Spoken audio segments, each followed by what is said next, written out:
आज के शो में। सिंध में नई हल्का बंदियों पर तहफ्फुजात, MQM और नून लीग का अदालत से रुजू करने का फैसला।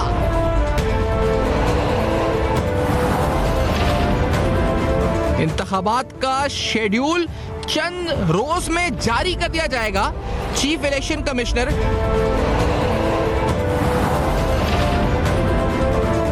सियासी गहमा गहमी उरूज पर अवामी पजीराई किस जमात को हासिल।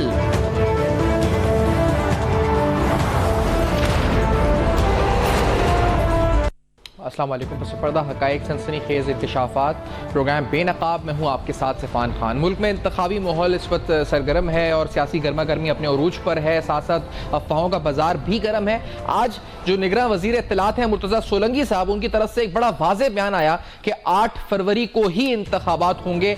मुर्तज़ा सोलंकी साहब ने तमाम ऐसी जो इस वक्त बातें आ रही हैं जो मनफी हैं या फिर ये खदशात पैदा करती हैं उन्होंने निगेट किया। उन्होंने कहा ऐसा कुछ नहीं हो रहा। अब उन्होंने क्या कहा मुर्तज़ा सोलंकी साहब ने, पहले आपको सुना देते हैं कि आने वाले इलेक्शंस एग्जैक्ट 8 फरवरी को होंगे। उन्होंने क्या कहा, let's hear this first.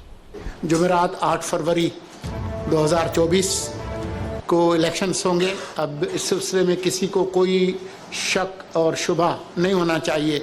Election commission की तमाम ज़रूरियात, चाहे वो माली हों, इंतज़ामी हों, सिक्योरिटी की हों, उनको हम पूरा करेंगे। और ये पाकिस्तान के अवाम का हक़ है कि वो जिस जमात को या जमातों के ग्रोह को इक़्तिदार में लाना चाहते हैं, चाहे सूबे हों या वफाकी हुकूमत हो, ये उनका अख्तियार है। पाकिस्तान के आइन के प्रियम्बल में लिखा है कि ये मुल्क उसके मुंतखब नुमाइंदे चलाएंगे। जो बड़े जो बुनियादी जो मामलात हैं, चाहे मईशत के हों, खारजा पॉलिसी के हों, गवर्नेंस के हों, मकामी हुकूमतों के हों, ये फ़ैसला करना मुंतखब पार्लिमान का काम है।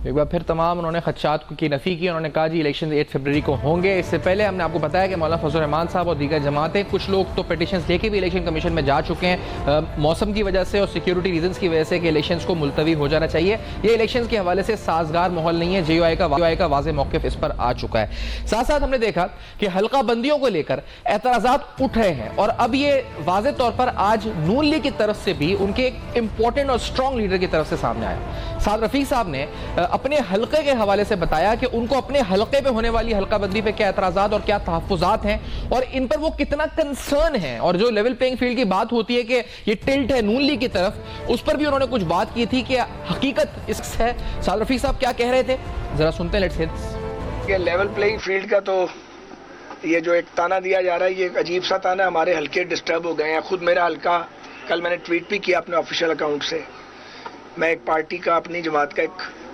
पेटेंट कारकुन तो हूँ ना। तो 18 में मेरे हल्के के 3 हिस्से किए गए थे इमरान खान को जितवाने के लिए, अब खैर से 4 कर दिए। और वॉल्टन कैंटोनमेंट बोर्ड की 10 वार्ड हैं, आप जो सारे लाहौर के लोग हैं, एक कैंटोनमेंट बोर्ड में कौमी असेंबली के 4 हल्के डाल दिए, टुकड़े कर दिए उसके छोटे छोटे। तो मैं इस पे इलेक्शन कमीशन में गया हूँ, हमारी बात ही नहीं सुनी गई। हमने लॉजिक दिया हमारे वकील ने वहाँ पे, अभी हम हाई कोर्ट में आज चैलेंज अभी कर दिया होगा मेरे वकील साहब ने। इसी तरह जो मलक सैफ खोखर साहब हैं सदर लाहौर, जिनके ऑफिस में मौजूद हैं, उनका हल्का भी बर्बाद हो गया है। शहबाज शरीफ साहब के हल्के का आलम यह है, वो तो बोलते नहीं है। शहबाज साहब का हल्का भी अपसेट हुआ है। मैं आपको जिम्मेदारी से बता रहा हूँ, मैं ये स्टेटमेंट पूरी जिम्मेदारी से दे रहा हूँ। तो बाकी तो बात ही क्या करें हम। तो हैरानकुन तौर पर MQM GDA और इस नून लीग की सिंध में प्रेस कॉन्फ्रेंस के बाद अब नून लीग ने पंजाब की सतह पर भी हल्का बंदियों पर कुछ संगीन नौयत के सवालात उठा दिए हैं और साथ साथ सियासी गर्मा गर्मी भी अपनी उरूज पर है। जलसे जुलूस का सिलसिला भी जारी है। बिलाल भुट्टो जरदारी साहब ने आज भी जलसे से खिताब किया, लेकिन राना सनाउल्लाह साहब ने बिलाल भुट्टो साहब पर तनकीद करी और खास तौर पर 18वीं तरमीम के हवाले से बिलाल भुट्टो साहब का जो सियासी बयानिया वो तश्कील दे रहे हैं, इस पर नून लीग ने तनकीद करी। और राना सनाउल्लाह साहब साबिक वफाकी वज़ीर दाखिला ने क्या कहा, जरा सुनते हैं, let's hear this first. Bilawal Bhutto Zardari साहब जो हैं वो 18वीं तरमीम की बुनियाद पे जो है वो एक इलेक्शन स्लोगन बनाने की तलाश में हैं कि वो सिंध और छोटे सूबों के लोगों को इस मखमसे में या इस मुगालते में जो है वो डालें या खौफ में डालें कि जी अगर PMLN बरसे इक़्तिदार आएगी तो वो 18वीं तरमीम में तरमीम करके सूबों को हासिल हकूक में कमी ले आएगी, जबकि हम ये कह रहे हैं कि ऐसा नहीं होगा। 18वीं तरमीम ने जो सूबों को इख्तियारात दिए हैं उनमें इजाफा तो हो सकता है। अब उस इजाफे को आप 18वीं तरमीम को मुकम्मल करना कह लें या उसमें इजाफा करना कह लें, कि उनमें इजाफा तो हो सकता है, उनमें कमी नहीं हो सकती। बड़ा वाज़ेह तौर पे मैं कहता हूँ कि 18वीं तरमीम ने जो डेवोल्यूशन ऑफ पावर किया है, उस डेवोल्यूशन के अमल में इजाफा हो सकता है, सूबों को मज़ीद इख्तियारात दिए जा सकते हैं, उनमें कमी नहीं लाई जा सकती। 18वीं आईनी तरमीम के हवाले से राना सनोरा साहब ने अपनी पार्टी का वाज़ेह मौक़िफ़ बयान किया और इससे पहले ये बातें थी कि नून लीग की जो मैनिफेस्टो कमेटी है उसको ऐसी कंसिडरेशन सामने आई हैं कि खास तौर पे जो रिसोर्स डिस्ट्रीब्यूशन मैकेनिज्म है 18वीं तरमीम के हवाले से उसमें कुछ तब्दीली लेकर आई, या फिर ये भी कहा गया कि NFC के हवाले से उसको रीस्ट्रक्चर किया जाए, और ऐसी तरमीम की तजावीज़ नून लीग की मैनिफेस्टो कमेटी को भी आई हैं और MQM तो इस पर वाज़ेह अपना मौक़िफ़ दे चुकी है। साथ साथ बिलाल भुट्टो साहब ने कुछ रोज़ कबल जब 18वीं तरमीम पर नून लीग, PTI, MQM जमातों पर तनकीद की थी तो उन्होंने क्या कहा था एक जलसे के दौरान कि ये पार्टीज क्या चाहती हैं और किस तरह हैं कि वो एक आइन के खिलाफ या 18वीं तरमीम के खिलाफ साजिश को वो किस नजर से देखते हैं। Let's hear this, people's party के चेयरमैन क्या कहते हैं, लेट्स हियर दिस।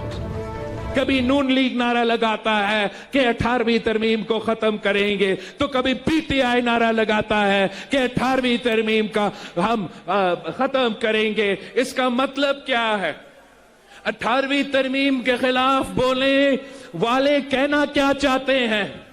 वो कहना ये चाहते हैं कि हम बलोचिस्तान के वसाइल पे डाका मारेंगे, हम पख्तूनख्वा के वसाइल पे डाका मारेंगे, हम सिंध के वसाइल पे डाका मारेंगे, पंजाब के वसाइल पे डाका मार के ये तमाम वसाइल जो सूबों में रहने वाले अवाम के सेहत के लिए, तालीम के लिए, गुर्बत मिटाने के लिए है, वो तमाम वसाइल इस्लामाबाद और इस्लामाबाद में बैठे हुए जो बाबू हैं उनके लिए होंगे। पीपल्स पार्टी इस साजिश को कामयाब नहीं होने देंगे इंशाअल्लाह ताला। तो बिलाल भुट्टो कह चुके हैं कि ये साजिश है। राना सनोरा साहब कहते हैं कि अगर ये साजिश नहीं है, अगर होगा तो मजीद ताकत या मजीद डेवोल्यूशन होगी सूबों की तरफ, इसके बरखिलाफ या इसके खिलाफ कुछ भी नहीं होगा।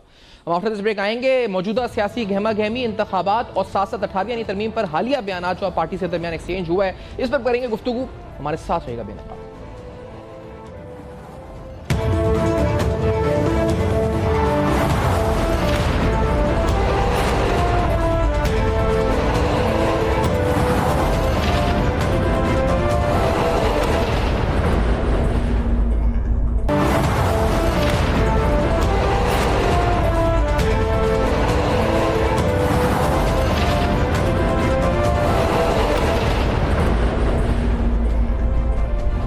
Welcome back. आप देख रहे हैं बेनकाब, और बेनकाब में इन तमाम इंतखाबी सियासी गहमा गहमी पर और आने वाले एतराज़ात और तहफ़्फ़ुज़ात पर गुफ्तगू करते हैं। हमारे साथ काज़ी मंदुखेल साहब होंगे पाकिस्तान पीपल्स पार्टी से, राना एहसान साहब नून लीग से, साजिद अहमद साहब MQM पाकिस्तान से प्रोग्राम में साथ मौजूद है। साहब वालेकुम, आपने प्रोग्राम में ज्वाइन किया, शुक्रिया। ये बताएं साहब, क्योंकि ये तो शुरू हुए हैं एतराज़ात, बिलावल ने कहा कि साजिश है ये आइन के खिलाफ, इससे पहले उन्होंने कहा, राना सनोरा साहब ने कहा कि ऐसा कुछ भी नहीं है, मजीद रिवॉल्यूशन होगी। आपकी बातचीत हुई क्या नून लीग से दरअसल अभी तक? अस्सलाम वालेकुम जी।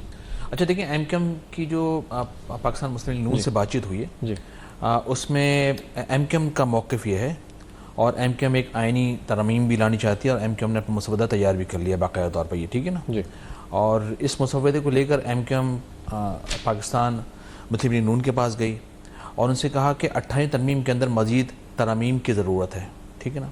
उसकी बुनियादी वजह है कि जब 18वीं तरमीम पास हुई थी तो उस वक्त पाकिस्तान की तमाम जमातों ने इसका साथ दिया था, और साथ देने का बुनियादी मकसद भी ये था कि छोटे सूबों को इख्तियारात डिवॉल्व होंगे, ठीक है ना, निचली सतह तक जाएंगे, लोकल गवर्नमेंट स्ट्रांग होगी डिस्ट्रिक्ट की सतह पर, जिस तरह से नेशनल फाइनेंस कमीशन है, इस तरह प्रोविंशियल फाइनेंस कमीशन होगा, डिस्ट्रिक्ट फाइनेंशियल कमीशन होगा, इस तरह तरतीब पाना था सब कुछ ना। अच्छा हुआ ये कि उस पर तमाम जमातों ने इसका उस वक्त साथ दिया।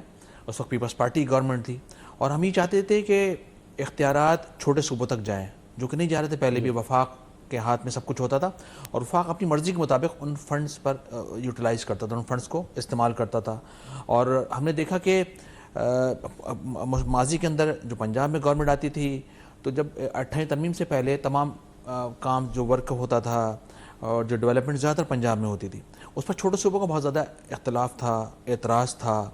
तो हमने जब 28वीं तरमीम आईनी तरमीम आई तो उसको सपोर्ट करने का बुनियादी मकसद ये था कि अब चलें छोटे सूबों को अख्तियारात जाएंगे, ठीक है ना, और उसके बाद यहाँ भी यकीनन जब फंड आएगा तो काम होंगे नीचे। लेकिन हमें जरदारी साहब के जो चाल थी, जो मकर फरेब था, उसका अंदाज़ा नहीं था, क्योंकि मुस्तकबिल में फिर हमें पीपल्स पार्टी को इस चीज़ का अंदाज़ा था कि मुस्तकबिल में पीपल्स पार्टी का साइज़ कम होने जाना है। अच्छा, जब उनका साइज़ कट होगा, कम होगा, तो यकीनन सिंध तक इंटीरियर बल्कि सिंध क्या रूरल तक महदूद रह जाएंगे। और दुनिया ने देखा कि रूरल तक महदूद है। जब हमने उनका साथ दे दिया। लेकिन साहब ये तो आप मुझे जो बता रहे हैं हिस्टोरिकली, ये सारे फैक्ट्स हैं जो हम सुनते भी आए हैं, लेकिन मैं ये पूछना चाह रहा हूँ, ये और फिर उससे मैंने सुना भी कि 22,000 अरब रुपए इनको मिले और आपने उस पर सवालात उठाए कि 15 साल में वो पैसे कहाँ गए, उनका अकाउंट फॉर कोई नहीं है, वी नो दैट, और हम उससे क्वेश्चन हम भी पूछते हैं। अभी आपकी नून लीग से बात क्या हुई है इस मामले के ऊपर, कहाँ स्टैंड कर रहे हैं, क्या अमेंडमेंट किधर है? क्योंकि वाज़े तौर पे अभी राणा सलोला साहब का बयान सुना, वो कह रहे हैं कि हम मजीद डिवॉल्व जरूर कर सकते हैं, पावर इससे कम नहीं, हम भी तो चाह रहे हैं मजीद डिवॉल्व कर सकते हैं। बहुत अच्छी बात सूबों को उन्होंने कहा मजीद, बिल्कुल बिल्कुल हम यही चाह रहे हैं कि मजीद इख्तियारात डिवॉल्व नीचे तक, यानी कि मुकामी सतह तक जाएंगे ना, यानी कि लोकल गवर्नमेंट सिस्टम तक इख्तियारात देंगे। देखिए एमक्यूएम क्या चाह रही है, एमक्यूएम चाह रही है प्रोविंशियल फाइनेंस कमीशन बने, एमक्यूएम चाह रही है कि सिटी लोकल गवर्नमेंट यानी कि डिस्ट्रिक्ट फाइनेंशियल कमीशन बने, यूसी तक फंड जाए। अच्छा, अभी हुआ ये 28वीं तरमीम के बाद कि तमाम इख्तियारात सीएम, मिसाल के तौर पर एक पाकिस्तान के अंदर प्राइम मिनिस्टर है, उसके बाद 4 सीएम है, और 4 सीएम अपनी मर्जी के तहत काम कर रहे हैं, यानी कि इख्तियारात सिर्फ उनके हाथ में, उनकी मुट्ठी में, और वो नीचे डिवॉल्व नहीं कर रहे हैं। सूबों को मजीद ताकत है, ये राणा सलोला साहब ने कहा मजीद डिवॉल्व होगी पावर, बिल्कुल। वो इसलिए जब उनको पावर डिवॉल्व मजीद होगी तो हम तो ये कह रहे हैं ना कि सूबे किस तरह एम्पावर होंगे कि जब लोकल गवर्नमेंट सिस्टम स्ट्रांग होगा। सही कह रहे हैं, वो सही कह रहे हैं, तो जब लोकल स्ट्रांग होगा तो पैसे तो उसके पास नहीं जाएंगे। वो आप कह रहे हैं 70% पैसे नीचे चले जाएं, 30% सूबे को मिले, 70% वफाक के जो डिविजिबल पूल है उसका 70% लोकल गवर्नमेंट को चला जाए, आपकी किताब में जो लिखा हुआ है। बिल्कुल। तो सर उससे कैसे एम्पावर होंगे? देखिए हमने कहा है कि माजी का जो एक्सपीरियंस रहा है पाकिस्तान पीपल्स पार्टी की 15 साल गवर्नमेंट आई कंटिन्यूटी के साथ, ठीक है ना, टोटल करप्शन चोरी इन्होंने की। हम चाहते हैं कि वफाक डायरेक्ट लोकल गवर्नमेंट सिस्टम को फंडिंग करे, ठीक है ना, ताकि लोकल गवर्नमेंट सिस्टम, और सिर्फ कराची की हम बात नहीं कर रहे इसमें, पूरा पाकिस्तान के लोकल गवर्नमेंट सिस्टम है उसको स्ट्रॉन्ग करें, उस तक डायरेक्ट फंडिंग वफाक दे। जैसे मुशर्रफ के ज़माने में डायरेक्ट फंडिंग थी, आपने देखा पूरे पाकिस्तान के तामीराती तरक्याती काम हुए, बहुत ज़्यादा काम हुआ, इतने काम हुए कि दुनिया ने देखा कि उस वक्त का मेयर कराची के मुस्तफ़ा कमाल को टॉप 3 दुनिया वर्ल्ड के नाज़मीन में शुमार किया गया, और इससे पाकिस्तान मजबूत होगा। ये आईनी तरमीम जो हम करने जा रहे हैं ये पाकिस्तान की मजबूती के लिए, इसका फ़ायदा सिंध में रहने वाले, मिसाल के तौर पर अगर डिस्ट्रिक्ट नवाब शाह के अंदर फंड जाते हैं तो एक आम सिंधी का फ़ायदा होगा, पंजाब के रहीम यार खान, भावलपुर और दीगर जो इजला बने हुए हैं वो फंड जाते हैं तो लेकिन मैं हैरान हूँ इस बात पे, जो आप ही की पार्टी के जब इख्तिलाफात थे उरूज पर, और हर पार्टी में होते हैं शायद इख्तिलाफात, लेकिन आपकी पार्टी के जो हुआ पीएसपी निकली और उन लोगों ने संगीन इल्जाम वसीम अख्तर साहब पर लगाए करप्शन के। फैसल वावडा साहब नैब गए कि जी एज मेयर उन्होंने अपनी जायदादें या जो एसेट बियॉन्ड मीन्स का उन्होंने क्या कर ली है। तो हम ये जानते हैं कि हम जब पावर चाहे सीएम को दें या पावर मेयर को दें, करप्शन आ जाती है, निजाम ही ऐसा है यहाँ पे इस वक्त, वो मेयर करप्ट हो जाएगा मुबैना तौर पे या वो सीएम करप्ट हो जाएगा। तो सर आपकी मिसाल में भी ये इल्जाम है ना वसीम अख्तर साहब के ऊपर, और ये चार्जशीट तो खुद पीटीआई ने दी हुई है, खुद आपकी पार्टी के पीएसपी ने दी है, अच्छा देखिए ये तो है सामने इल्जाम एक दूसरे पे चलते रहते हैं, पॉलिटिक्स के अंदर ये होता है, बड़े संगीन इल्जाम पाकिस्तान के अंदर इदारे के केस में बने हुए हैं ना, तो इंक्वायरी कर रहे हैं वो, हमने तो मना नहीं किया, हमने उसको नहीं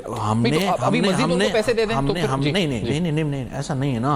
अगर किसी 1-2 लोगों ने कहीं पूरे पाकिस्तान के अंदर गड़बड़ होती है, इसका मतलब हम निज़ामी को ज़मीन बोझ कर दें। जिस तरह वफाक से फंड NFC वार्ड की मद में सूबों को मिलते हैं ना, अब सूबों ने काम नहीं किया, आप बोलें NFC वार्ड को ख़त्म कर दें कि सूबों में पैसा आए ना, तो फिर कौन अल्लाह मियां के काम करेंगे, फरिश्ते आएंगे, कौन आएगा? आप यही कह रहे हैं कि सूबों को पैसा, हम यही कह रहे हैं कि उनका जो पैसा आ रहा है उसका सिर्फ 30% आए, तो इसका मतलब आप निजामी की बात कर रहे हैं कि तब्दील होना चाहिए। हम कह रहे हैं कि सूबे सही नहीं काम कर रहे तो चले इनको पैसे देना बंद कर दें, यही बात है। बिल्कुल यही बात है, हम चाह रहे डायरेक्ट वफाक डायरेक्ट ना। देखिए दुनिया में क्या है, देखिए दुनिया अगर थोड़ी सी मिसाल हम दुनिया की लें तो दुनिया के अंदर एम्पावर सिस्टम है ना। ये आप चले जाएं, सादिक खान कितना स्ट्रॉन्ग है, सादिक साहब जो लंदन के मेयर हैं, ठीक है ना। इंडिया के अंदर इतना मजबूत निज़ाम है ये कि पहले लोकल गवर्नमेंट बॉडीज़ के इलेक्शन होते हैं, उसके बाद जनरल इलेक्शन होते हैं। हम भी कह रहे हैं कि भाई पहले लोकल बॉडीज़ के इलेक्शन करवाएं, उसके बाद जनरल इलेक्शन करवाएं।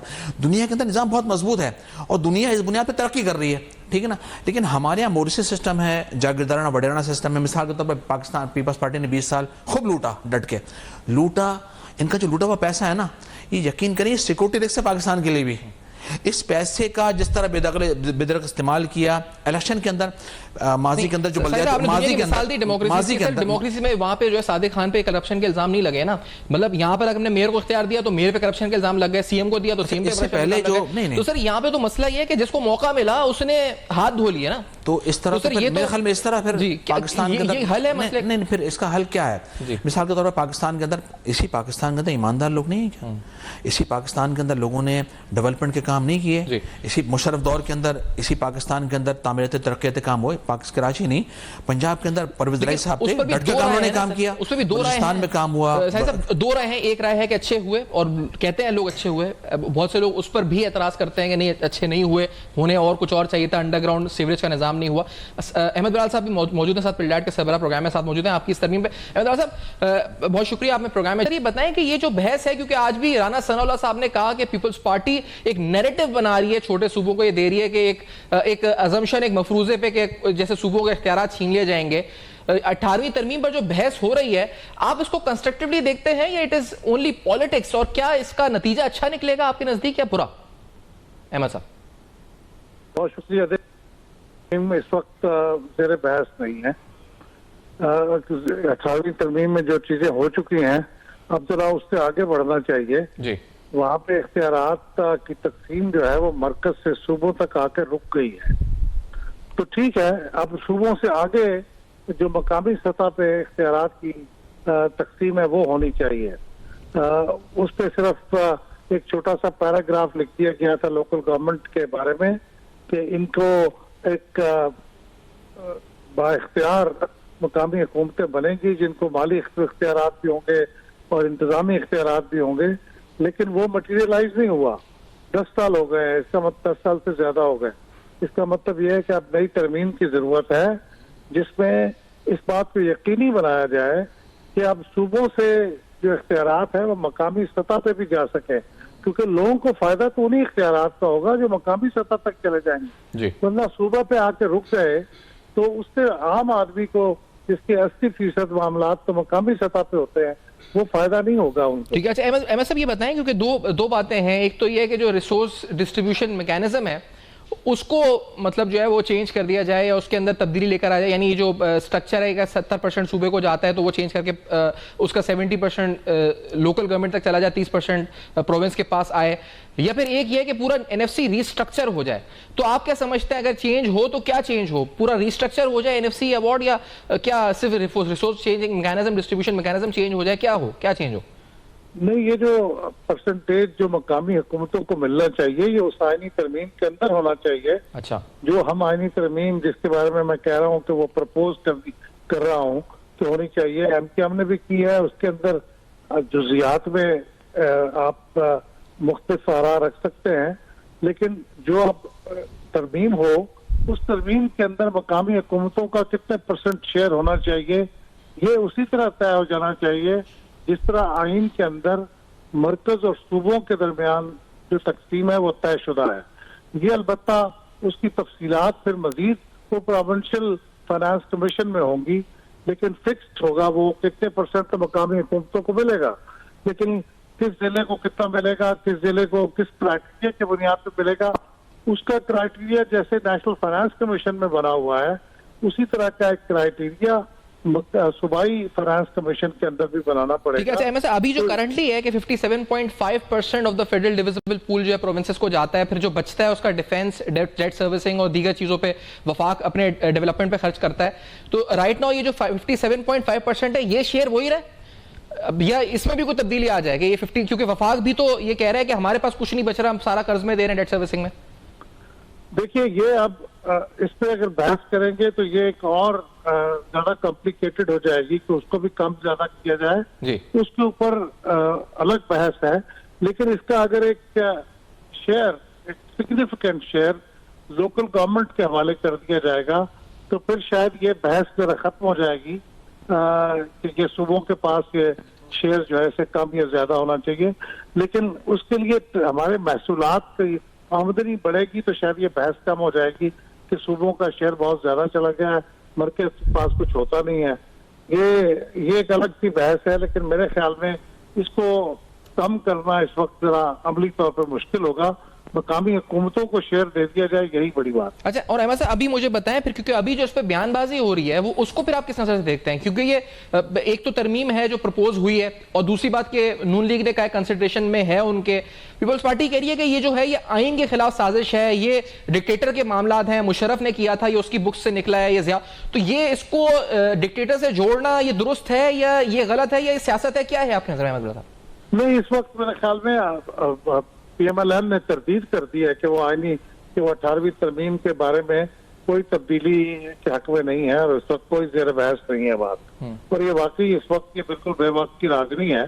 इसके ऊपर जब बात करनी होगी असम्बली के अंदर, फिर लेके आइए तरमीम, उस वक्त बात कीजिए। मेरे ख्याल में इस वक्त ये 18वीं तरमीम को छेड़ना ये गैर मुनासिब सी बात है। ठीक है। अच्छा, दूसरी बात जो अहमद साहब एक है कि यहाँ पे जो गवर्नेंस रही है लोकल गवर्नमेंट के लेवल के ऊपर भी, उसमें भी ये नहीं हुआ है कि अगर सूबे पे ये इल्जाम है कि 22,000 रुपए कहाँ गए, तो ये नहीं हम कह सकते कि वो गैर मुतनाज़र रहा है लोकल गवर्नमेंट के जो मेयर्स रहे, यानी हर एक जो आया उसको विद इन द पार्टी इल्जामात हुए या किसी दूसरी पार्टी ने इल्जाम लगाया करप्शन के कि इसने काम नहीं किया या नहीं हुआ, तो वो भी इतना शफाफ नहीं रहा। तो क्या हम ये इंश्योर कर रहे हैं कि आफ्टर दिस अगर ये प्रपोज होती है और आफ्टर द इलेक्शंस होता है तो it will be very transparent and corruption free governance? Ahmad साहब देखिए, ये आइडियल और ट्रांसपेरेंट और फेयर गवर्नेंस होना ये तो एक ख्वाहिश है ना, लेकिन हर जगह पे ऐसे होता नहीं है। उसके लिए फिर चेक्स एंड बैलेंसेस होते हैं। तो 2000 में जो मुशर्रफ साहब का लोकल गवर्नमेंट का सिस्टम था, उसके अंदर बहुत अच्छे चेक्स एंड बैलेंसेस थे। अगर अच्छी चीज जो है उसकी तारीफ करने में कोई हर्ज नहीं है। उसको मेरे ख्याल में अगर ले आया जाए तो चेक्स एंड बैलेंसेस के जरिए ये बेहतर इंश्योर किया जा सकता है। बाकी आइडियल के लिए तो कोशिश जारी रहनी चाहिए। ठीक है। अच्छा अहमद साहब, क्योंकि आप हैं साथ तो ये बताते जाएं, क्योंकि डीलिमिटेशंस पे कुछ संगीन एतराज़ात सामने आए हैं। एमक्यूएम हमारे साथ यहाँ मौजूद है, उन्होंने एतराज़ात उठाए। आज साद रफीक साहब ने प्रेस कॉन्फ्रेंस की, उन्होंने कहा जी शहबाज शरीफ साहब के हल्के तक में एतराज़ात हैं। एमक्यूएम ने कहा है कि शहरी इलाके, देही इलाके, उनका तवाजुन जो है वो बिगाड़ दिया गया है, बायस हो गए ये provincial chief election commissioner being the head of PILDAT. आप समझते हैं इसमें वाकई में कुछ संगीन गलतियां हो गई हैं? मैंने इसको सच्ची बात यह है कि डिटेल में स्टडी नहीं किया। मैं कुछ देर के बाद स्टडी करके फिर इसके बारे में कुछ बात करूंगा। लेकिन बात यह है कि ये 2 महीने का अरसा था प्रिलिमिनरी वो अनाउंस होने के बाद। ये 2 महीने के अंदर एतराजात होने चाहिए थे और इन एतराजात को इसी अरसे में रफा कराना चाहिए था। अब जबकि फाइनल डिलिमिटेशन हो गई है तो अब एतराज होना ये मुझे बड़ी अजीब सी बात लगी है। इसका मतलब यह है कि वो एतराजात को ठीक तरीके से या तो हैंडल नहीं किया गया या उनको ठीक तरीके से पेश नहीं किया गया। लेकिन इस बारे में मैं तफसीली बात अच्छा सर, ये इस पे आप तफसीली बात ना करें, लेकिन ये बताएं कि इसके बाद जो प्रोसेस है वो क्या, यानी इलेक्शन कमीशन है या फिर कोर्ट है, और जो प्रोसेस है उससे कहीं इलेक्शंस मुलतवी तो नहीं हो सकते कहीं? ये जो खदशे का इजहार किया जा रहा है। नहीं, इलेक्शन मुलतवी नहीं हो सकते। इसके ऊपर आके सिस्टम रुक जाता है जब वो नोटिफाई हो जाती है हल्का बंदियां। आप कोर्ट में जाके रिट पिटीशन करके कोर्ट में इसको चैलेंज कर सकते हैं। और जिस हल्के का कोई मामला होगा, हो सकता है कि बहुत ही वर्स्ट केस हुआ तो वहां पे शायद रुक जाए, स्टे ऑर्डर हो जाए। लेकिन माजी में कभी ऐसा नहीं हुआ कि हल्का बंदियों के ऊपर एतराजात की वजह से इंतखाबात का अमल रुक गया। इंतखाबात का अमल अब आगे ही जाएगा। अब वो इसकी वजह से नहीं पीछे रुक सकता। हाँ, अल्लाह ये कि कोई इतना बड़ा ओवरऑल पूरे मुल्क के अंदर डिलिमिटेशन के प्रोसेस के ऊपर कोई बड़ा एतराज पैदा हो गया है और वो कोर्ट कह दे कि हाँ, 3 बड़ी जमातें तो कह रही है ना कि जैसे यहाँ एमक्यूएम है, साथ जीडीए ने कुछ तहफुजात किए हैं, नून लीग जो है वो उसने आज कह दिया है। तो आपको लगता है इससे बड़ा यानी और क्या, यानी आप कह रहे हैं इंडिविजुअल हल्कों के बजाय पूरे मुल्क ही उठ जाए, यानी कहते पीपल्स पार्टी भी आ जाए? मेरा भी ख्याल कि इसका पूरे मुल्क के ऊपर कोई इशू है।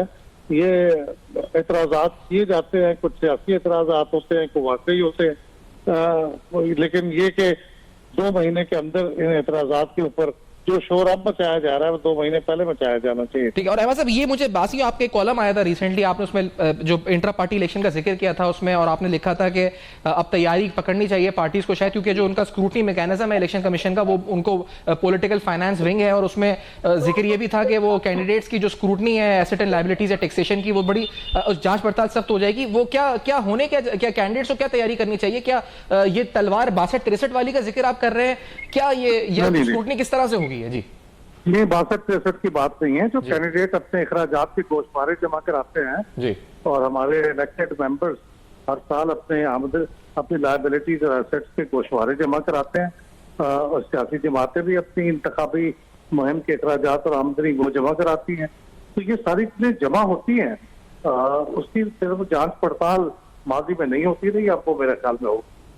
अच्छा, होगी और सही तरीके से होगी। इसका मतलब कि बहुत से कैंडिडेट्स के पेपर्स रिजेक्ट भी हो सकते हैं इसका मतलब, अगर क्योंकि पहले तो एक फॉर्मेलिटी होती थी ना ये सर। जी हाँ, जी हाँ। अब उन्होंने इसको लिंक कर दिया मुख्तलिफ तरीके चीजों इंस्टीट्यूशन के साथ, जैसे FTR वगैरह के साथ। अब चेक हो जाएगा। अच्छा, अब वेरीफाई होगा, चेक होगा। जी साहिब साहब, आपकी तरफ आते हुए सर ये मुझे बताएं। शुक्रिया जनाब। जी साहिब साहब, ये फरमाएं क्योंकि ये जो तरमीम का मामला अपनी जगह, डिलिमिटेशन का जो मामला आपका चल रहा है, किन हलकों में एतराज, स्पेसिफिकली आपको कराची की मैं बात करता हूँ, कहाँ पर MQM के एतराज उठ रहे हैं इस वक्त डिलिमिटेशन के हवाले से? तो थोड़ी सी मैं बात पीछे की तरफ, जी बिल्कुल। लेकिन MQM चाह रही है कि जो जिस तरह के आइन के अंदर प्राइम मिनिस्टर ऑफ पाकिस्तान के इख्तियारात लिखे हुए हैं ना, और कौन कौन से इदारे उनके अंडर हैं, इस तरह CM के भी लिखे हुए हैं। हम चाहते हैं कि मेयर के भी अंडर इदारे होंगे जो वर्क करते हैं उनके साथ, उनके अंडर में, वो आइन में लिखे जाएं। ये ना हो कि पिछले 5 साल पिछले अदवार के अंदर जो बल्दियाती गवर्नमेंट थी, हम कह रहे थे हमारे पास इख्तियारात नहीं है और डिपार्टमेंट भी हमारे हाथ में नहीं है। जैसे ही उनका टर्न ख़त्म हुआ, मुर्तज़ा वहाब साहब आए, तमाम इदारे उनके अंडर कर दिए गए और कहा कि हमने तमाम इदारे लोकल गवर्नमेंट सिस्टम के हवाले कर दिए। तो ये नाइंसाफ़ी ज़्यादती है, उसको प्रॉपर करें। उसको ये कोई किसी के बाप की जागीर नहीं है कि जब खुद इख्तियार में हो तो अपना मेयर आए तो उसको सब दे दें, और कोई दूसरी पार्टी का मेयर आए तो बोलें कि ना भी आप चलाएं, हम हमारे यानी झाड़ू स्वीपिंग का निज़ाम भी हमारे हाथ में है, वाटर बोर्ड का निज़ाम हमारे हाथ में। MQM उसको प्रॉपर करना चाह रही है। मिसाल के तौर पर पीपल्स पार्टी भी पब्लिक के पास जाती है ना वोट लेने, तो हम पब्लिक की बात कर रहे हैं। हम जो आनी तरमीम लाना चाह रहे हैं ताकि डायरेक्ट पब्लिक के लिए काम हो। अगर सिटी गवर्नमेंट के पास फंड आएगा तो उसको डायरेक्ट, और देखिए MNA-MP का बुनियादी काम, MNA-MP का बुनियादी काम वैसे भी, MNA-MP का बातें नहीं कर रहे ना, हम तो लड़ रहे हैं काफी अरसे से। पाकिस्तान की वाहिद जमात है जो शुरू से कहती हुई आ रही कि लोकल गवर्नमेंट सिस्टम को स्ट्रॉन्ग किया जाए। आप मुख्तलिफ कंटिन्यूटी के साथ काम हुए लोकल गवर्नमेंट सिस्टम के अपना इंतखाबात नहीं हुए ना, हमेशा इसमें गैप रहा बीच के अंदर, हमेशा बीच में 5 साल 4 साल 6 साल 7 साल का गैप आ जाता है। हम चाह रहे हैं इस प्रोसेस को कंटिन्यू किया जाए। हम ये भी चाह रहे हैं कि पहले लोकल गवर्नमेंट सिस्टम के लोकल बॉडीज का इलेक्शन करवाएं, उसके बाद जनरल इलेक्शन करवाएं। बड़ा इंपॉर्टेंट बात ये है कि ये एक बयानिया है जो आप बना रहे हैं, और बहुत अच्छी बात है और मैं भी सपोर्ट कर रहा हूं बयानिया को, लेकिन बात ये है कि आप इस बयानिया को आफ्टर इलेक्शंस भूल जाएंगे। जो ट्रैक रिकॉर्ड MQM का रहा है, जो सवाल उठ रहा है वो ये है कि आप लोग जब हुकूमत में आते हैं, हुकूमत में आने के बाद फिर किधर जाएगा ये? कहां भूल गए हम? नहीं भूलेंगे, सेंसस के लिए हम लड़ते हुए आ रहे हैं। सेंसस नहीं, एक मिनट फतवान, अब आपको एग्जांपल, आप भी एग्जांपल दे रहे हैं ना ऐसा और इस तरह। मैं ये बता रहा हूं आपको, मैं आपको फिगर्स बता रहा हूं। देखें, सेंसस के हवाले से MQM लड़ती हुई चली आ रही है ना, और काफी अरसे से लड़ती हुई चली आ रही है। और दुनिया ने देखा 2017 के अंदर जो इलेक्शन हुए थे, सेंसस हुए थे, उसमें कराची की आधी आबादी कट किया गया था ना, MQM लड़ी उस पर, और 5 साल के अंदर सेंसस हुए और 73 लाख की आबादी को गिनवाने में MQM कामयाब हो गई। MQM लोकल बॉडीज में हमेशा सुप्रीम कोर्ट के अंदर पिटीशन लगाई, आपकी पिटीशन है, वो सब है सर। मैं ये कह रहा हूं सर, देखिए वसीम अख्तर 4 साल आएगी, मुझे बता आपने कहा, आपने पिछले बल्दियाती जो नुमाइंदे उनके हवाले से बात की। देखिए उस वक्त वसीम अख्तर भाई भी गए थे सुप्रीम कोर्ट ऑफ पाकिस्तान, और उन्होंने कहा था कि आइन के आर्टिकल 140 के तहत 140A के तहत फाइनेंशियल अपना इख्तियारात, पॉलिटिकल इख्तियारात लोकल गवर्नमेंट सिस्टम को दिए जाएं, ठीक है ना, और उनको मुकम्मल बाख्तियार किया जाए। उस स्ट्रगल में, और उसका नतीजा क्या निकला कि जब लास्ट में चीफ जस्टिस ऑफ पाकिस्तान एक दिन पहले रिटायर होने से एक दिन पहले उन्होंने कहा कि तमाम इख्तियारात दिए जाएं। अभी भाई इंप्लीमेंट कौन करवाएगा? हम तो कह रहे हैं इंप्लीमेंट करवाएं। हमारी सवाल आपसे पूछो ना, आप ये भी तो बताएं कौम को कि ये 2 तिहाई अक्सरियत भी चाहिए इसके लिए, आईनी तरमीम के लिए, एक आम आदमी को समझ में तो आए। सर 2 तिहाई अक्सरियत कैसे आएगी? आप इस पर खड़े हुए कहां पे? ये तो सिर्फ एक बयानिया है, बहुत अच्छा बयानिया है, मैं कह रहा हूं सही है बयानिया। इसे एग्जीक्यूट करने के लिए यू नीड अ 2/3 मेजॉरिटी। बयानिया नहीं है। देखिए कैसे, अब वही अभी आपने सुना आप क्या कह रहे थे कि ये बात है, इस पर इसकी कोई जरूरत नहीं है, वो कह रहे हैं जरूरत नहीं, हम पार्टी है, वो एक फर्द है। देखो प्रेसिडेंट के फर्द है ना, वो तो एक इदारा चला रहे हैं, हम पार्टी हैं, हम पब्लिक के पास जाते हैं, पब्लिक से वोट लेते हैं, ठीक है ना, और उनके लिए काम भी करना है ना, ठीक है ना। एक फर्द कोई अपना स्टेटमेंट दे सकता है, लेकिन पार्टी को लोगों को जवाब देना है। तो हमें लोगों को जवाब देना है कि भाई हम इस सिस्टम की लड़ रहे हैं, वो इसलिए कि इस सिस्टम के सम्राट पिछले अदवार में, मुशर्रफ दौर में लोगों को मिले ना कि मुकम्मल पावर थे, एम्पावर्स थे तमाम के तमाम लोकल गवर्नमेंट सिस्टम के जो नुमाइंदे थे। अब जो पिछला वसीम अख्तर के दौर की बात करें 4 साल में, ये AC/DC का सिस्टम था, उस सिस्टम में तरमीम कर दी गई। ब्रेक लेनी है, उसके बाद आते हैं साहिब साहब हमारे साथ मौजूद हैं और हम गुफ्तगू कर रहे हैं दीगर जमातों का मौके भी इस पर लेंगे। आफ्टर दिस ब्रेक हमारे साथ रहेगा।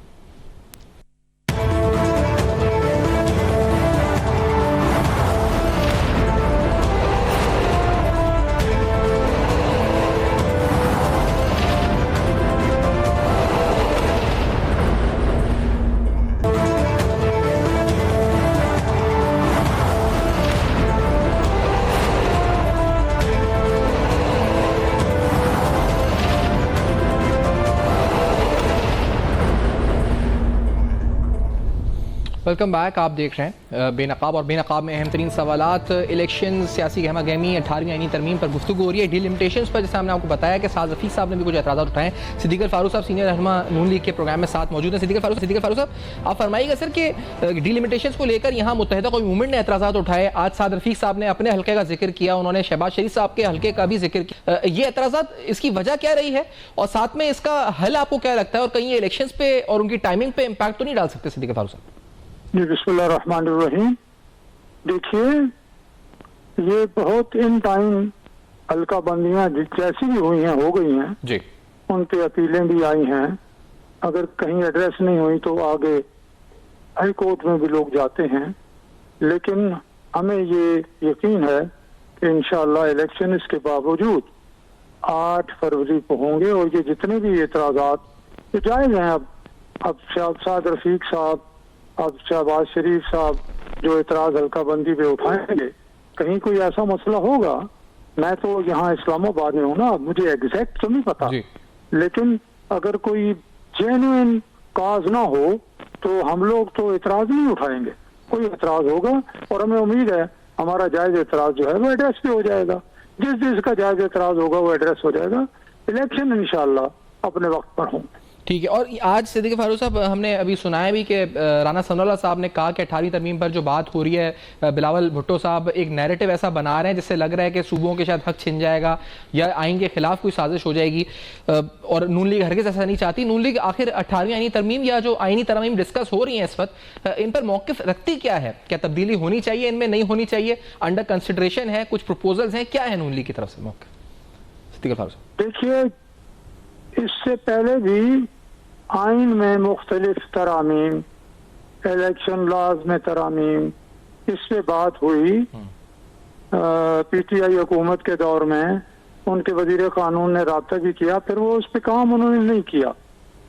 जो जायज चीज है वो इलेक्शन जब हो जाए, पार्लियामेंट मुकम्मल हो जाए, उसके बाद सब लोगों के सामने रखी जाएगी कि जो एतराज सूबाई खुद मुख्तारी मुतासर करना, क्या मतलब सूबाई खुद मुख्तारी तो अगर 1% बढ़ानी पड़ी तो हम बढ़ाएंगे जी। सूबाई खुद मुख्तारी के बगैर तो मामलात आगे बढ़ते नहीं हैं। लेकिन जो तरामीम पूरी तरह से और जो वजारतें अपना जानी थी सूबों को या मरकज में रहनी थी, जो कमियां रह गई हैं उनको अगर पूरा किया जाए तो वो तो कोई काबिल एतराज बात नहीं है। ये हम यकीन दिलाते हैं कि सूबों की खुद मुख्तारी के हम बहुत बड़े हामी हैं। सूबों की खुद मुख्तारी उसमें कोई आंच नहीं आएगी सूबाई खुद मुख्तारी पे। कादिर मंदोखेल साहब कतर कोई नहीं आएगी, ये आप कह रहे हैं, और राना सनाउल्लाह साहब ने भी यही कहा। कादिर मंदोखेल साहब, ये तासुर आज नून लीग ने अपनी प्रेस कॉन्फ्रेंस में कहा, राना सनाउल्लाह साहब ने, फारूक साहब भी कह रहे हैं कि हमारी तरफ से 18वीं आईनी तरमीम या खुद मुख्तारी पर कोई हमला नहीं होगा, बल्कि हम तो और मुख्तार करेंगे, खुद मुख्तार बनाएंगे सूबों को। और ये आपके पार्टी चेयरमैन के हवाले से राना सनाउल्लाह साहब ने कहा जी कि वो सियासत कर रहे हैं, ऐसा है नहीं कि हम कुछ करेंगे।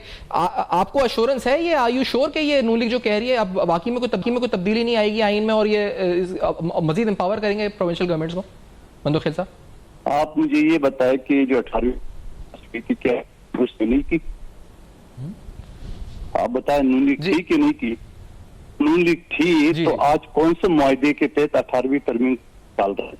ये सबसे बड़ा झूठ ये है कि ये आवाम को गुमराह कर रहे हैं। आपने खुद उस तरमीम में साथ दिया है, उसमें कोई लकुना नहीं था, पार्टी मिलके।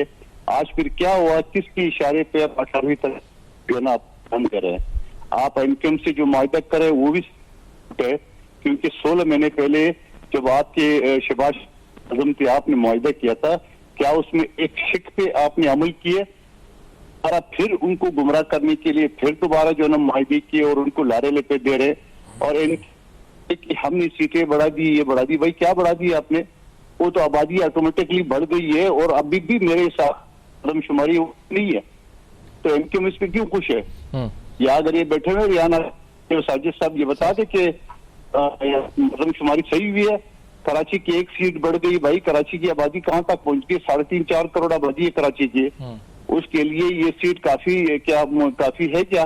बिल्कुल नहीं है। तो मैं ये समझ रहा हूँ, यह था कादर साहब ये बताएं कि 18वीं तरमीम में तो आपने एक मौक़िफ़ दिया कि सब थे शामिल, ये डीलिमिटेशंस पर आज साद रफीक साहब ने भी कोई एतराज़ात उठा दिए। उन्होंने कहा शहबाज शरीफ साहब का हल्का, उनका अपना हल्का, MQM यहाँ हमारे साथ है, इनके अपने एतराज़ात हैं और ये फिर मामला को कहते हैं कि अदालत तक भी हम ले आ सकते हैं।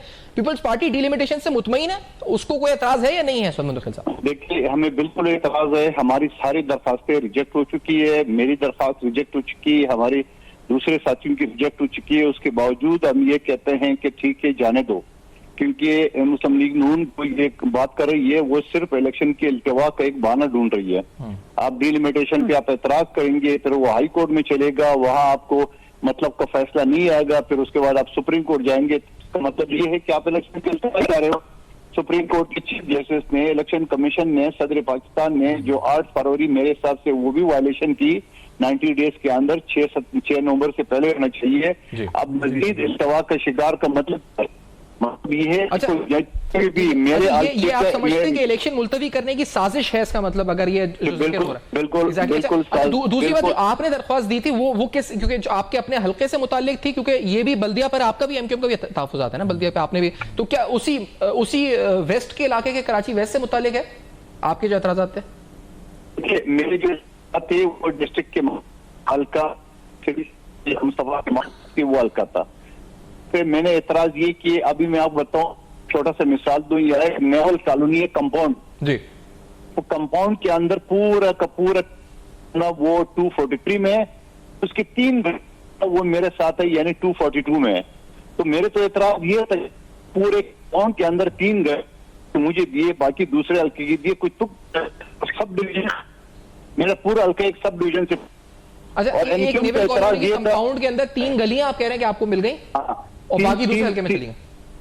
3 MQM का एतराज ये था, फरूक नसीम साहब, उन्होंने एतराज ये किया, उन्होंने जाके ये 3 गलियां भी और सारा बोलता है जाके वो 243 में दे दो, हमें वहां पे है जो कुछ 5वें 6ठे जो है एरिया में पड़ता है वो मुझे दे दो। यानी अब यूं समझ लो कि टेरिटरी है और वहां पे आप कहते हैं पिंडी का एक सर्कल हमें दे, पिंडी वालों से हमारी बड़ी अच्छी जान पहचान है, वो सर्कल हमें दे दो। और भाई जब इस्लामाबाद पूरा आप एक जुडिशन बन सकता है तो आप पिंडी के, ये एतराजात है उनके। बाकी साजिद साहब बता दें, मैं तो ठीक है साहब, ये क्योंकि बड़ी संगीन जो आपने एक बात की मुंतखिल साहब, मेरे ख्याल से वो बड़ा अहम सवाल तो यही उठ गया कि आप लोग क्या MQM इलेक्शन को मुलतवी कराना चाहती है जो आज ये सब कुछ हो रहा है, अच्छा डिलिमिटेशन वाला मामला? फिर ये मैं नून लीग से पूछूं जी। पहली बात तो ये कि MQM चाहती है कि टाइम पर, ऑन टाइम इलेक्शन हो, ठीक है ना, ये MQM की ख्वाहिश है और होने भी चाहिए ना। अच्छा, दूसरा ये कि एतराज़ात अपनी जगह इसलिए हैं कि आपको याद होगा कि पिछले कुछ अर्से पहले जो बल्दियाती इंतखाबात कराची में हुए थे उसका MQM ने बाइकाट किया।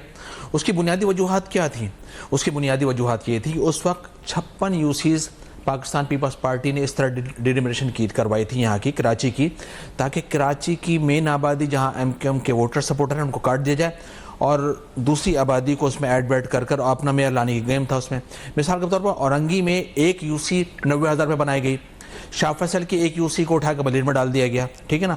अच्छा, अगर 45,000 पर औरंगी की UC बनती तो 12 UC होती, अभी 6 UC औरंगी की हैं, ठीक है ना। अच्छा, इन्होंने पूरा गेम प्लान कर थ्रो डिप्टी कमिश्नर के साथ, क्योंकि deputy commissioner under election commission काम करता है, ठीक है ना, वही एतराज़ात को के केस को देखता है और डिलिमिटेशन का तमाम प्रोसेस को भी देखता है, ठीक है ना।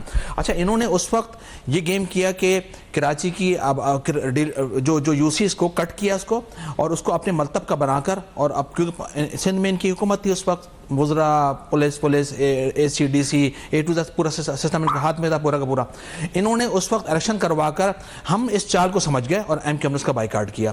और हमने जमात इस्लामी को उस वक्त कहा था कि देखें आप इलेक्शन लड़ें सर, अभी आप अच्छा आप उसके बाद इलेक्शन लड़ेंगे, सेम उसी सीरीज को दोबारा दोहराया जा रहा है, तो फिर आप फिर भी इलेक्शन लड़ेंगे? अभी तो लड़ना है इलेक्शन, अभी तो हर सूरत इसको एक्सेप्ट भी करवाना है। एतराज़ात जो हमने दाखिल किए हैं, मिसाल के तौर पर औरंगी के 1 PS को तोड़ा गया है, अगर नहीं पाक कॉलोनी के 2 PS को तोड़ा गया है, हम लड़ेंगे इस पर, हम लड़ेंगे। बाइकाट नहीं करेंगे। इन्होंने नेवल कॉलोनी की मिसाल दी हबरेवा रोड की, तो इनके साथ क्या हुआ? इनका DC इनकी नहीं सुन रहा था कि जो आप इनका जो अभी नेवल कॉलोनी की मिसाल दी हबरेवा रोड पर है, तो ये कहते हैं इनके हल्के के 3 गलियां इनको दे दी, उधर दे दी, तो इनको जिस जमाने में मंदुखल साहब ने इलेक्शन लड़ा है, मेरे हिसाब से वो इलेक्शन हार गए थे ये, ठीक है ना। आपको याद है ना कि कितनी देर में रिजल्ट आया था? 2-3 तो जिमनी इलेक्शन कराची के अंदर हुए थे उस वक्त, और रिजल्ट आया 12, 14, 15 घंटे बाद, ये तो कोई बात नहीं, मिनटों का काम था, घंटों का काम था। एक तो वो यही गेम है। मिसाल इसी तरह जो ज़िमनी इलेक्शन हुआ था मलिर के अंदर 237 पर, वो भी पीपल्स पार्टी हार गई, डिस्ट्रिक्ट मजिस्ट्रेट का उनका है। तो वही गेम नहीं चाह रहे, वही गेम चाह रहे हैं जो इन्होंने, नहीं ख्याल नहीं, हकीकत बता रहा हूं, ख्याल कुछ और है, आपका ख्याल कुछ और है। मैं हकीकत बता रहा हूं, नहीं मैं हकीकत बता रहा हूं। इस तरह दूसरी बात, उसी हल्के पे फैसल लाडा साहब 718 वोट से जीते ना शहबाज शरीफ साहब से 18 के इलेक्शन में। फैसल लाडा साहब शहबाज शरीफ से, ये वही हल्का है ना जिस पे शहबाज शरीफ जीत गए थे 718 वोट से। इसके अलावा इसके बाद अभी जो मंदोखेल साहब ने इलेक्शन लड़ा है उस पर मुफ्ती साहब जीत गए थे, मुफ्ती साहब जीत गए थे उसमें भी, ये इनको जितवाया गया जबरदस्ती कर आगे ना। उसके बाद यही कंटिन्यू सीरीज चाहते हैं, आगे भी ये कंटिन्यू रहे, ठीक है ना। ये चाह रहे हैं जनरल इलेक्शन में भी कराची की सीटों को आगे पीछे कर आगे अपना हिसाब किताब बना जाए। इनका तरीका वारदात क्या है, इनका तरीका वारदात, जिस तरह आपने थोड़ी देर पहले, जिस तरह थोड़ी देर पहले आपने एक बात की ना 22,000 अरब, वो 22,000 अरब का ये तो गेम लगाया इन्होंने कि लूट मार उससे की, वो पैसे उसको करप्शन किया गया और फिर उसको यूटिलाइज करते हैं, यूज करते हैं इलेक्शन के अंदर। सीटों में डीसी एसी पुलिस को खरीदना, अपनी मर्जी का आईजी लाना, डीआईजी लाना, एसएसपी लगाना। पीपल्स पार्टी ने गेम ये किया है। आप जो हम एतराज कर रहे हैं, मैं आपसे जो सवाल पूछना चाह रहा हूं कि वो कह रहे हैं हमें भी एतराज है हल्कों की हल्का बंदी पे, लेकिन हम चाहते हैं कि इलेक्शन टाइमली हो and we are letting it go, हम इलेक्शंस टाइम पर कर दें। देखिए बल्दिया इलेक्शन हमें टाइम पे चाहिए। जिस बल्दिया टाउन की बात कर रहे हैं वो बल्दिया टाउन एमक्यूएम का था एक जमाने में, इन्होंने इस तरह का डिलिमिटेशन इस तरह की कि उस आबादी को कट किया, तो उस वोट बैंक में जो बैलेंस को ना आउट किया। आपकी अपनी पार्टी के मेंबर, एक बात याद आ गई मुझे कि मुझे अच्छी तरह याद है, थे इफ्तार चौधरी साहब मेरे ख्याल में शायद ना, थे, उन्होंने जो कमेंट्स किए वो मैं कह रहा हूँ मेरे ख्याल में शायद ना वो कमेंट्स उन्होंने किए थे। उन्होंने कहा था कराची की आबादी, कराची के अंदर हल्का बंदी इस तरह की जाए कि किसी एक पार्टी एक्सेप्ट करना है। सिर्फ कराची क्यों? और भाई तुम्हें पंजाब नहीं दिख रहा, तुम्हें केपी, तो कराची के लिए नेशनल पॉलिसी क्यों ऐसी बना रहे हैं? बैंक की बात है, इसी चीज को 2 दिन पहले ख्वाजा सोहेल मंसूर साहब प्रोग्राम में साथ थे, वो कह रहे थे एमक्यूएम का जो, मैं भी हल्का जीता था, वो तो उनका हल्का था, लेकिन जो एमक्यूएम का वोट बैंक था वो डर और खौफ और भत्ते और इस सब की बुनियाद पे ख्वाजा सोहेल मंसूर साहब आपके कैंडिडेट एमक्यूएम के बोल रहे थे। अच्छा देखिए, तो सर मैं ये कह रहा हूँ कि हम ये कहें कि आपका कैंडिडेट गलत था, आप कह रहे हैं उनका कैंडिडेट मैंडेट गलत है, तो सबकी अपनी राय है ना इस पे, अपने मैंडेट के ऊपर। नहीं ऐसा नहीं है, ख्वाजा सोहेल मंसूर 2 मरतबा एमक्यूएम के एमएनए रहे, ठीक है, 2 मरतबा वो कह रहे हैं, खुद ही कह रहे हैं। तो उस वक्त क्यों एतराज किया उन्होंने? वो कह रहे हैं, आप क्यों एतराज कर रहे हैं दूसरी पार्टी ज्वाइन करने के बाद? दूसरी पार्टी को खुश कर रहे हैं, जरदारी को खुश कर रहे हैं, बलावल को खुश कर रहे हैं। मंदोखेल साहब एक बात मैं और कहना चाहूंगा, उसके बाद इनके पास चले जाएगा। बलावल साहब ने भी कहा कि ये एक पार्टी सिंध को तकसीम कर रही है। सिंध को तकसीम पाकिस्तान पीपल्स पार्टी ने किया है। बलावल साहब ये कह रहे हैं छोटे सूबों के खिलाफ साजिश है। और भाई कहां से लोकल गवर्नमेंट सिस्टम स्ट्रांग होगा तो छोटे सूबे स्ट्रांग होंगे, मजबूत होंगे, छोटे सूबे कमजोर नहीं होंगे। हाँ पीपल्स, अगर ये अमेंडमेंट, अगर ये जो हम बायलॉज के अंदर चेंज करना चाहते हैं, अगर ये चेंज नहीं होता तो दोबारा वही बंदर बाट होगी जो गुज़श्ता 15 साल से पाकिस्तान पीपल्स पार्टी सिंध के अंदर कर रही है, लूट मार, चोरी का बाजार। आपका पॉइंट ऑफ व्यू मुझे बता दें सर, क्योंकि नून लीग पे भी कहा है मंदोखेल साहब ने, आपने सुना होगा कि वो कहते हैं कि इंतखाबात मुलतवी करना चाहते हैं, इसलिए ऐसा हो रहा है। सिद्दीक अल फारूक साहब प्लीज अपना मौक़िफ़ पार्टी की तरफ से दीजिए प्लीज। सिद्दीक अल फारूक, देखिए हम तो 1 सेकंड के लिए भी इलेक्शन मुलतवी करने के हक में नहीं है। तो मंदोखेल साहब थे, मुझे नहीं मालूम को, अब मुझे आपने बता दिया। मंदोखेल साहब इस तरह कह रहे हैं जैसे इनकी पार्टी ने पाकिस्तान से लोड शेडिंग खत्म की है, इनकी पार्टी ने सीपैक बना दिया है, इनकी पार्टी ने बड़े बड़े मंसूबे किए हैं। और भाई लोड शेडिंग इन्होंने खत्म की है, तो लोड शेडिंग इन्होंने दी, दहशतगर्दी दी, इन्होंने इस मुल्क की मईशत तबाह की। भागेंगे तो आप इल्जाम हम पे लगाते हैं जिनकी चप्पे चप्पे पे माशाल्लाह जो कारकर्दगी है वो नजर आती है, मुस्लिम लीग नून की और शहबाज शरीफ की। आपको तो, इनको तो पंजाब में जो है वो कैंडिडेट नहीं मिल रहे, इनका तो ये हाल है। तो हम क्यों इलेक्शन का इल्तवा चाहेंगे? कतन नहीं चाहेंगे। अच्छा, और मंदोखेल साहब आप इस सूरत हाल पर खासतौर पे अभी जो साहिद साहब बात कह रहे थे इस पे कुछ कहना चाहिए? क्योंकि कह रहे हैं ये साजिश है, ये जो एनएफसी का पैसा हो ये सारा इसलिए स्टेज सेट किया गया इलेक्शन से आप जीत जाए, ये वाकई में क्या साजिश है मंदोखेल साहब?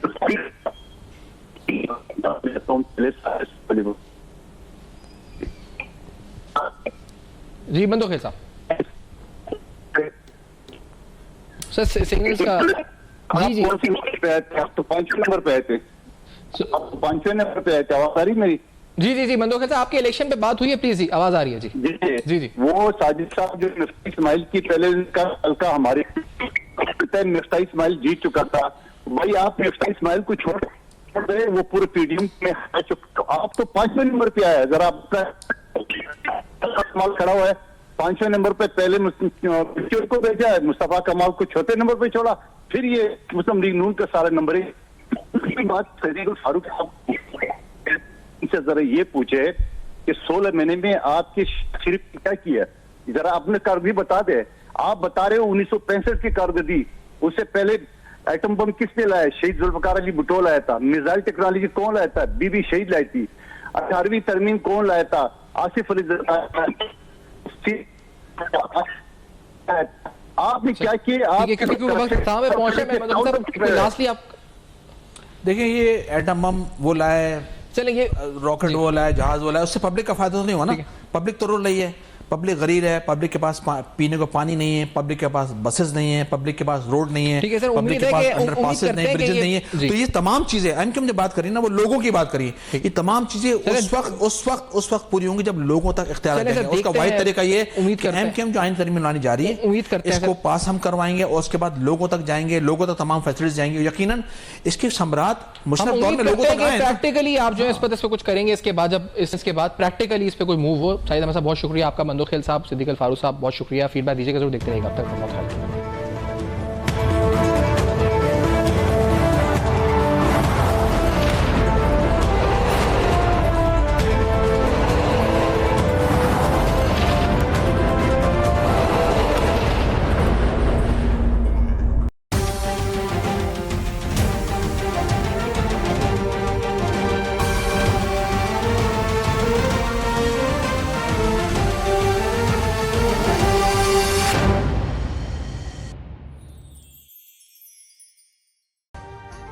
अभी सब्सक्राइब करें ताकि कोई खबर रह न जाए।